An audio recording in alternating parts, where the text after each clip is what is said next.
ప్రభు అయిన యేసుక్రీస్తు నామమునందు అందరికీ శుభాభివందనములు చెల్లించున్నాను.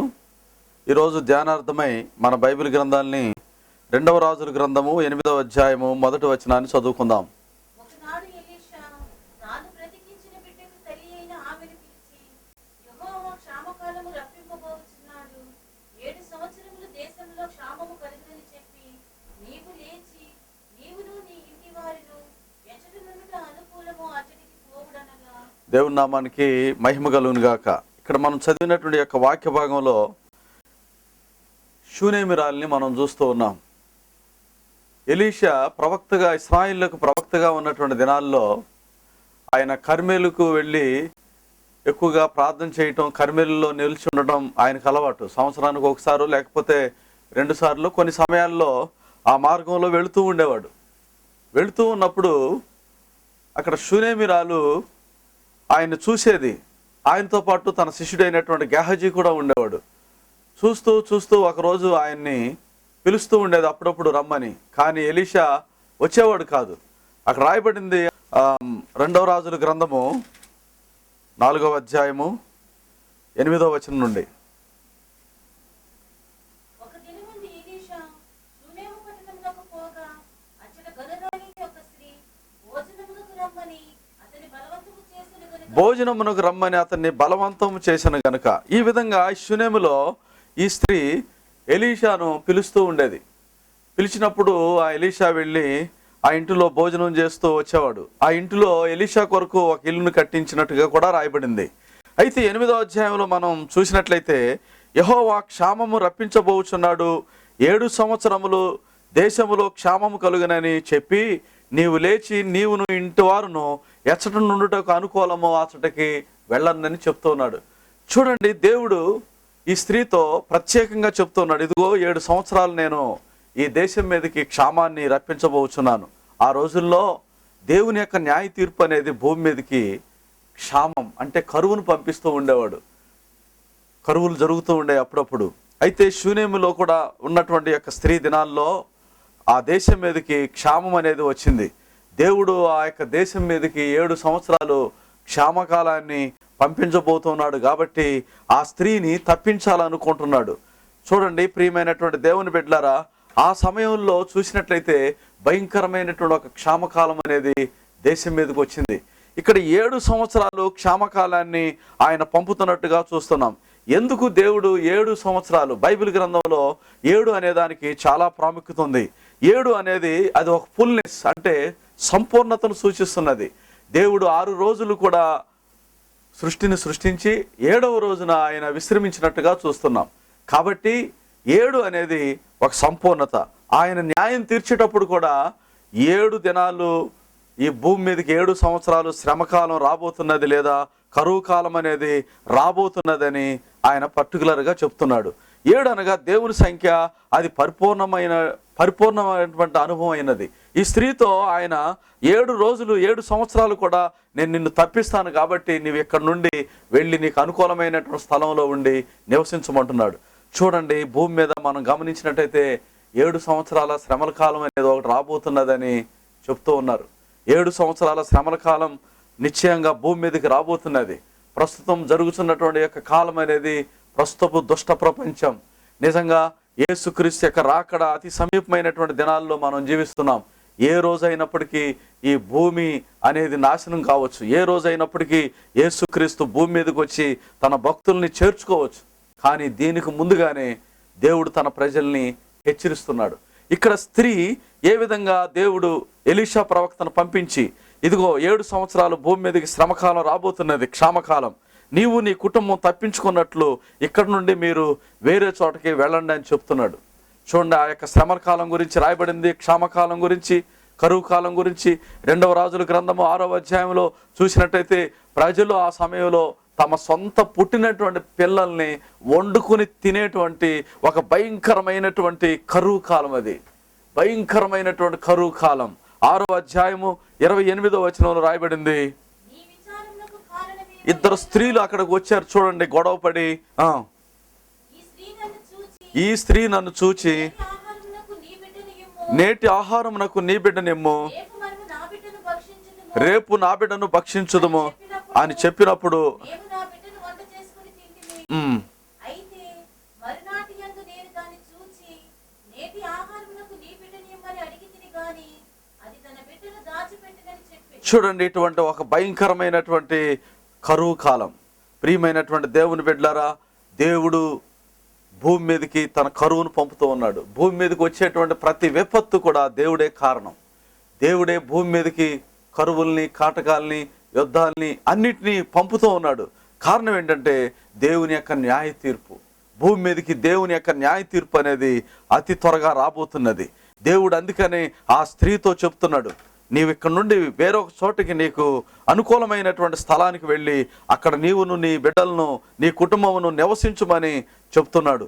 దేవుడు ఎందుకు ఈ స్త్రీ మీద అంత కరుణా కటాక్షాన్ని చూపిస్తున్నాడు? దేవుడు భూమి మీద ఒక గుంపు జనుల మీద తన కరుణా కటాక్షాన్ని ఉంచాడు. ఎవరైతే దేవునికి భయపడుతున్నారో, ఎవరైతే మారు మనసు పొంది, ఎవరైతే దేవుని ఆజ్ఞలు, దేవుని కట్టడలు అనుసరించి నడుచుకుంటూ ఉన్నారో, నిజంగా దేవుడు వారి మీద గొప్ప దృష్టి కలిగి ఉన్నాడు. కటాక్షం అనేటువంటి దృష్టి, కరుణా కటాక్షం ఉంచుతున్నాడు. వారిని రాబోనటువంటి ఉగ్రత నుండి ఆయన తప్పించబోతున్నాడు. ఈ స్త్రీని ఏ విధంగా ఆయన ఆ కరువు కాలం నుండి తప్పించాడో, అలాగే దేవుడు భూమి మీద కూడా ఒక గుంపు జనులని రాబోనటువంటి ఆ యొక్క మహా ఉగ్రత నుండి, 7 సంవత్సరాల శ్రమల కాలం నుండి తప్పించడానికి ప్రభువు ఈ రోజే ఒక గుంపు జనులను ఆయన హెచ్చరిస్తున్నాడు. ఈ రాత్రి సమయంలో నా మాటలు వినుస్తున్నటువంటి సహోదరుడా, సహోదరి, నీ జీవితంలో, నీ కుటుంబంలో రాబోనటువంటి న్యాయ తీర్పు నుండి, రాబోనటువంటి భయంకరమైనటువంటి ఆ యొక్క ఉగ్రత దినం నుండి తప్పించుకోవడానికి నిజంగా నీకు ఒక నిరీక్షణ అనేది ఉన్నదా?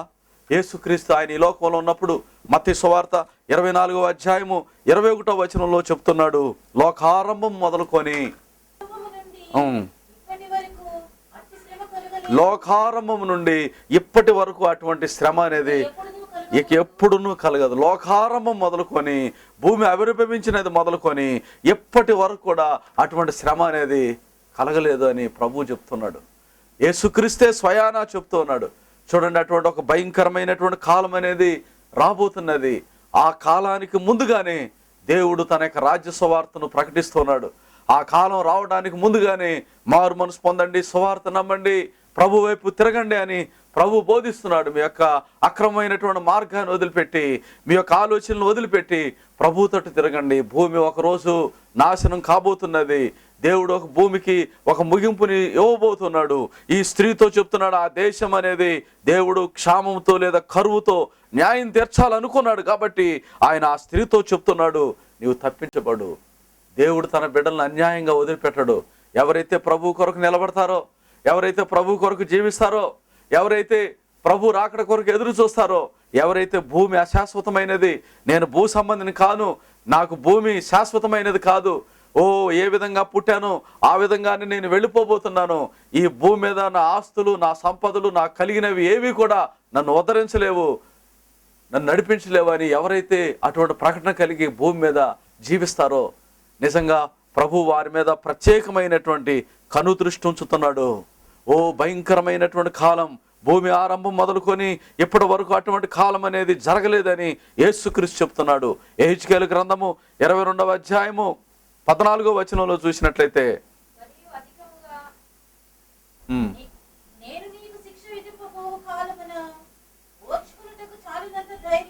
నేను నీకు శిక్ష విధింపబోవు కాలమున ఓర్చుకొనుటకు చాలినంత ధైర్యము నీ హృదయమునకు కలదా? నేను శిక్ష విధించినటువంటి కాలం నీవు ఓర్చుకోవడానికి నీకు ధైర్యము ఉందా? నీవు ఓర్చుకోగలవా అని ప్రభువు ప్రశ్నిస్తున్నాడు. కొద్దిగా టెంపరేచర్ పెరిగితే, ఎండ పెరిగితే మనుషుడు తట్టుకోలేడు. కొద్దిగా చలి పెరిగితే తట్టుకోలేడు. వర్షాలు ఎక్కువైతే తట్టుకోలేడు. సునామీలు, తుఫానులు ఇవన్నీ వస్తే తట్టుకోలేడు. ఇటువంటి భయంకరమైనటువంటి పరిస్థితుల్లో ప్రియమైన దేవుని బిడ్డలారా, రాబోనటువంటి ఉగ్రత నుండి తప్పించుకోవటం ఎలాగో అనేది బైబిల్ చెబుతూ ఉంది. మత్తయి సువార్త 3వ అధ్యాయంలో చూసినట్టయితే అక్కడ బాప్తిస్మిచ్చే యోహాను ఒకరోజు ఆయన ప్రసంగించేటప్పుడు ఏం చెప్తున్నాడో చదువుదాం. 7వ వచనం, సర్ప సంతానమా రాబో ఉగ్రతను తప్పించుకోవడానికి నీకు బుద్ధి చెప్పిన వాడెవడు? సర్ప సంతానమా, రాబోనటువంటి ఉగ్రతను తప్పించుకోవడానికి నీకు బుద్ధి చెప్పిన వాడెవడని బాప్తిస్మిచ్చి యోహాను ఆలనాడు బోధించాడు. అనేక మంది శాస్త్రులు, పరిసయ్యులు, సద్దుసయ్యుల్లో బాప్తిసం పొందడానికి రావడాన్ని చూశాడు. వాళ్ళు ఆ రోజుల్లో హేళన చేశారు, బాప్తిసాన్ని హేళన చేశారు, మారు మనసుని హేళన చేశారు, క్రైస్తవ జీవితాన్ని హేళన చేశారు. ఈ రోజుల్లో కూడా ఎంతోమంది ఈ సువార్త పరిచర్యను హేళన చేస్తున్నారు, క్రైస్తవ్యాన్ని హేళన చేస్తున్నారు, క్రీస్తు రాకడ గురించి సంగతులను హేళన చేస్తున్నారు. రాబోనటువంటి ఉగ్రత గురించి బోధిస్తూ ఉంటే హేళన చేస్తూ ఉన్నారు, యుగాంతం గురించి బోధిస్తూ ఉంటే హేళన చేస్తూ ఉన్నారు. అన్నీ మామూలుగానే ఉన్నాయి కదా, ఏం మార్పు చెందింది అని అనేక మంది ప్రశ్నిస్తున్నారు. కాలం, విజ్ఞానం పెరిగినటువంటి కాలం ఇది. ప్రియమైనటువంటి సహోదరుడా, సహోదరి, ఈ సమయం మంది ఈ రోజు నీవు కూడా అటువంటి పరిస్థితిలో ఉన్నావేమో చూడు.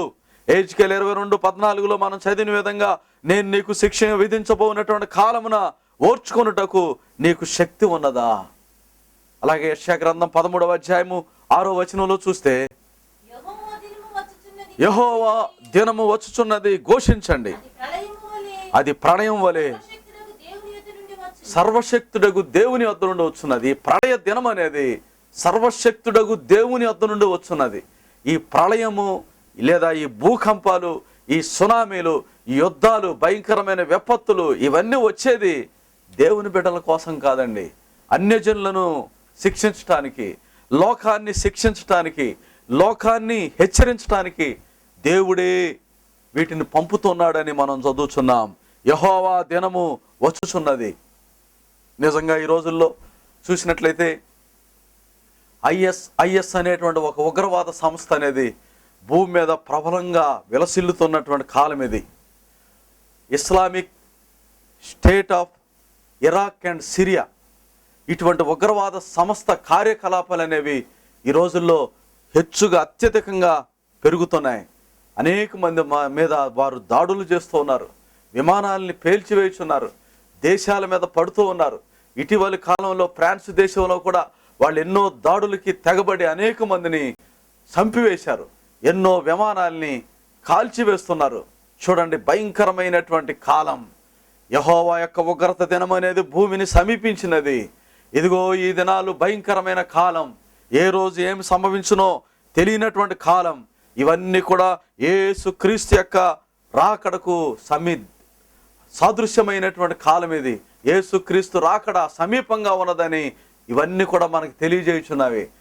అది భయంకరమైనటువంటి దినం. దానిని తాళజాలిన వాడు ఎవడు అని చదువుచున్నాం. యెషయా 13:8 కూడా జనులు విభ్రాంతి నొందుదురు, వేదనలు దుఃఖములు వారికి కలుగును. జనులు విభ్రాంతి నొందుతున్నారు, వేదనలు దుఃఖములు కలుగుచున్నవి. ప్రసవ వేదన పడుదాని వలె వేదన పడిదరు. మహావేదన. ఎవరు దీని నుండి తప్పిస్తారు? అయ్యో, ఇటువంటి భయంకరమైనటువంటి కాలం నుండి మమ్మల్ని ఎవడు తప్పించునని జనులు భీతిల్లేటువంటి కాలం అనేది రాబోతున్నది. చూడండి, ఎన్నో దేశాల్లో ఉన్నటువంటి నాయకులకి నిద్ర పట్టడం లేదు. ఎంతో మంది అలజడుల మధ్యలో తల్లడిల్లుతున్నారు. కొన్ని దేశాల వారైతే కొన్ని దేశాలకి వలసలు వెళ్ళిపోతున్నారు, ఆకలితో అలమటిస్తూ ఉన్నారు. భయంకరమైనటువంటి కాలం రానే వచ్చినది. ఆ కాలంలోనే మనము జీవిస్తున్నాం. ప్రియమైనటువంటి దేవుని బిడ్డలారా, ప్రభు అంటున్నాడు, నా జనులను నేను విమోచిస్తాను, నా ప్రజలను నేను తప్పిస్తాను, రాబోనటువంటి ఉగ్రత నుండి తప్పించుటకు మీకు బుద్ధి చెప్పిన వాడు ఎవడు అని ఇక్కడ బాప్తిస్మిచ్చి యోహాను అంటున్నాడు. రాబో ఉగ్రత నుండి తప్పించుకోవడానికి నిజమైనటువంటి మారు మనసు నీకు అవసరం. నీవు క్రైస్తవుడు అయినంత మాత్రాన, నీవు సంఘానికి వెళ్ళటం మాత్రాన, నీకు బైబిల్ తెలిసినంత మాత్రాన నీవు ఆ రాబోనటువంటి ఉగ్రత నుండి తప్పించుకోలేవు. కారణం, నిజంగా దేవుడు తన ప్రజల్ని చూస్తూ ఉన్నాడు. మనుషుడైతే బాహ్య రూపాన్ని చూస్తాడు, దేవుడైతే హృదయాంతరంగాల్ని పరిశోధించున్నటువంటి కాలం ఇది. ప్రియమైన సహోదరుడా, సహోదరి, నిజమైనటువంటి మారు మనసు అనేది నీకు ఉందా? చూడండి, ప్రకటన గ్రంథము 3:10 ప్రభువు చెప్తున్నాడు ఇలా,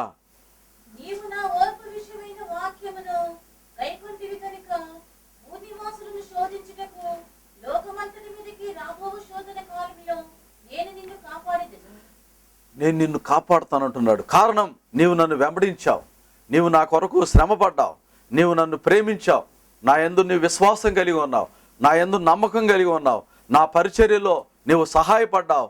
ప్రభు ఈ విధంగా తన ప్రజల్ని కనిపెడుతున్నాడు. ఎవరైతే ప్రభు కొరకు నిలబడుతున్నారో, ఎవరైతే ప్రభువుని ప్రేమిస్తున్నారో, ఎవరైతే ప్రభు వాక్యాన్ని ప్రేమించి దాని ప్రకారము భూమి మీద జీవిస్తున్నారో ప్రభు కనిపెడుతున్నారు. అటువంటి వారికి దేవుడు సమాచారం అందిస్తున్నాడు.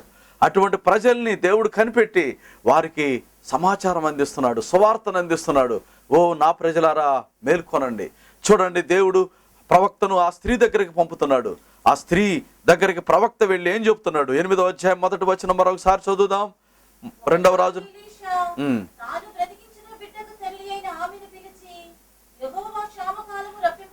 యెహోవా క్షామకాలమును రప్పించబోచున్నాడు.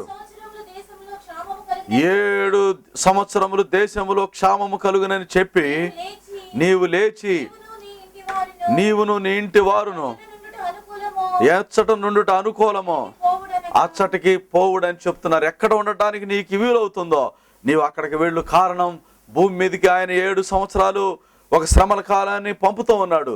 ఆ రోజు దేవుడు ఆ యొక్క దేశం మీదకి క్షామాన్ని పంపించబోయే ముందు ఆ స్త్రీతో చెప్తున్నాడు. స్త్రీ చక్కగా ప్రవక్త చెప్పిన మాట విని తాను తన కుటుంబం లేచి దూరంగా వెళ్ళి చక్కగా బ్రతికింది.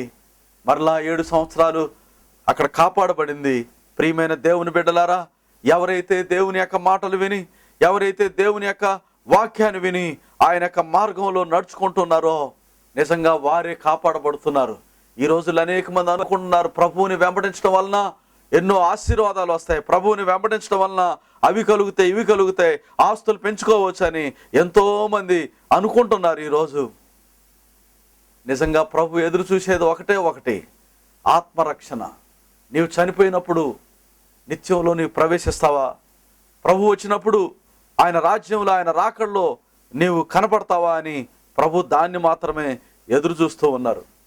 ప్రియమైనటువంటి దేవుని బిడ్డలారా, దావీదు ఒకరోజు తన కుమారుడితో చెప్తున్నాడు. 1 దినవృత్తాంతాలు 28వ అధ్యాయము 8-9 వాక్యాల్లో, కాబట్టి మీరు ఈ మంచి దేశమును స్వాస్థ్యముగా అనుభవించి మీ తరువాత మీ సంతతి వారికి శాశ్వత స్వాస్థ్యముగా దానికి అప్పగించినట్లు మీ దేవుడైన యెహోవా మీకిచ్చిన ఆజ్ఞలన్నీయు ఎట్టివో తెలుసుకుని వాటిని గైకొనుడి అని యెహోవా సమాజమునకు చేరిన ఇశ్రాయేలీయులందరూ చూస్తుండగను మన దేవుడు ఆలకించుతుండగను నేను మిమ్మల్ని హెచ్చరిక చేయుచున్నాను. సొలొమోనా నా కుమారుడా, ఆ తండ్రి యొక్క దేవుడైన యెహోవా అందరి హృదయములు పరిశోధించువాడు, ఆలోచనలన్నిటినీ సంకల్పములన్నిటిని ఎరిగిన వాడే ఉన్నాడు. నీవు ఆయన్ని తెలుసుకొని హృదయపూర్వకంగాను మనఃపూర్వకంగాను ఆయన్ను సేవించుము. ఆయన్ను వెదికిన ఎడల ఆయన నీకు ప్రత్యక్షమవుతాడు. ఆయన్ను విసర్జించిన ఎడల ఆయన నిన్ను నిత్యంగా త్రోసివేస్తాడు. ఆయన్ను వెదికిన ఎడల నీకు దొరుకుతాడు ఆయన. ఓ నీ దేవుడనే యెహోవాను నీవు సేవించాలి. చూడండి ప్రియమైన దేవుని బిడ్డలారా, ఈ స్త్రీ చూసినట్లయితే నిజంగా ఎలీషాకు ఆతిథ్యం ఇచ్చింది. 4వ అధ్యాయంలో మనం చూసినప్పుడు ఎలీషా కర్మేలు వాడై ఆ మార్గంలో వెళుతూ ఉన్నప్పుడల్లా చూస్తూ ఉండేది. ఆ లోకంలో, ఆ ఊర్లో చాలా మంది ఆ వీధుల్లో ఎలీషా వెళ్ళేటప్పుడు చూసి ఉండేవాళ్ళు, కానీ ఎలీషాని ఎవరు పట్టించుకునేవాళ్ళు కాదు. కానీ ఈ స్త్రీ మాత్రం కేవలం ఎలీషాను చూసి ఈయన దైవజనుడు, ఈయన భక్తిగల దైవజనుడు అని నేను ఎరుగుదును.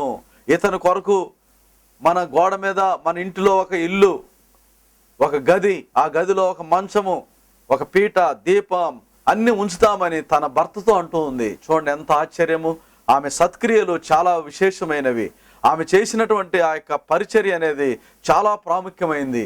ఎలీషా మార్గంలో వెళుతున్నప్పుడల్లా ఆ ఇంట్లోనికి వెళ్ళి బస చేయుచూ ఉండేవాడు, ఉంటూ వచ్చేవాడు.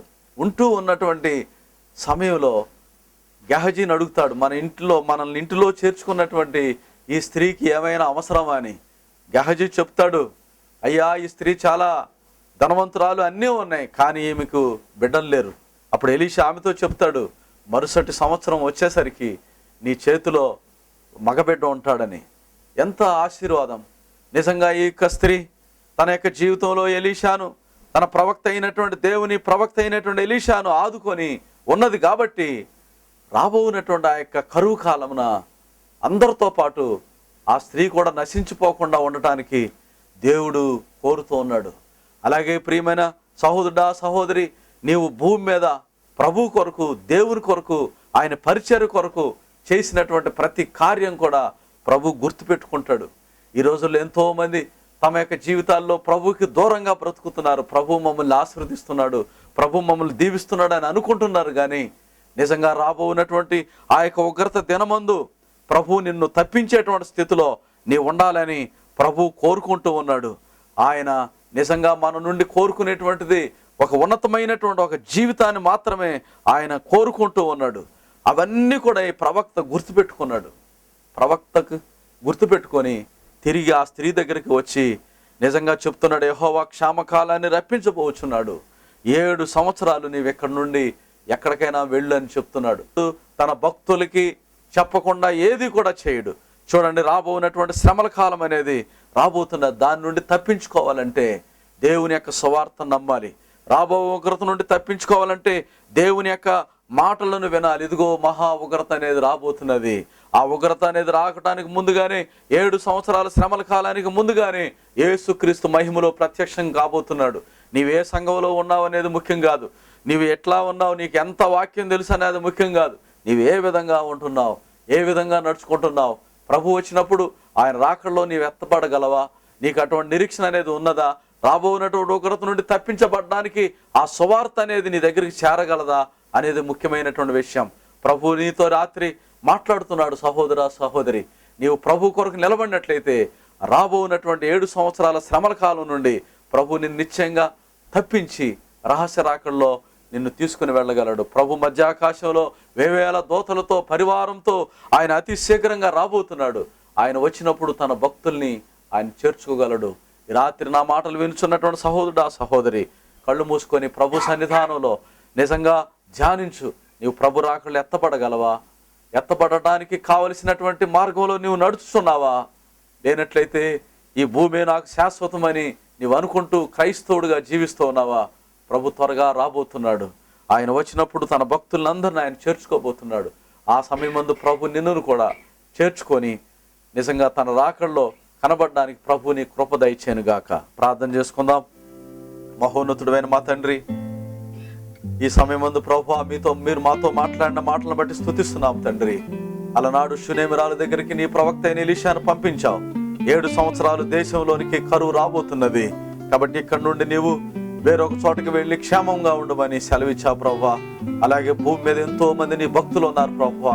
ఈ రాత్రి నా మాటలు వినుచున్నటువంటి జనులు ఎంతో మంది నీ కొరకు జీవించిన వారు, నీ కొరకు శ్రమ పడినవారు ప్రభువా, నీ రాకడ కొరకు ఎదురు చూస్తున్న వారు, నీతిమంతులు ఉన్నారు తండ్రి. ప్రభు అటువంటి వారిని విడిచిపెట్టే దేవుడు కాదు ప్రభువా. భయంకరమైనటువంటి ఒక కాలం రాబోతున్నది ప్రభువా. నీ ఉగ్రత దినమందు, నీ శ్రమ దినమందు రాబోనటువంటి ఆ 7 సంవత్సరాల శ్రమల కాలం నుండి ప్రభువా మేమందరం తప్పించుకొని సంఘం యావత్తు కూడా నీ కృప వెంబడి కృపను పొంది నీ రాకడలో కనబడే భాగ్యాన్ని దయచేయమని మా ప్రభును ప్రియకుమారుడైన యేసుక్రీస్తు ద్వారా అడిగి వేడుకుంటున్నాము తండ్రి. ఆమేన్.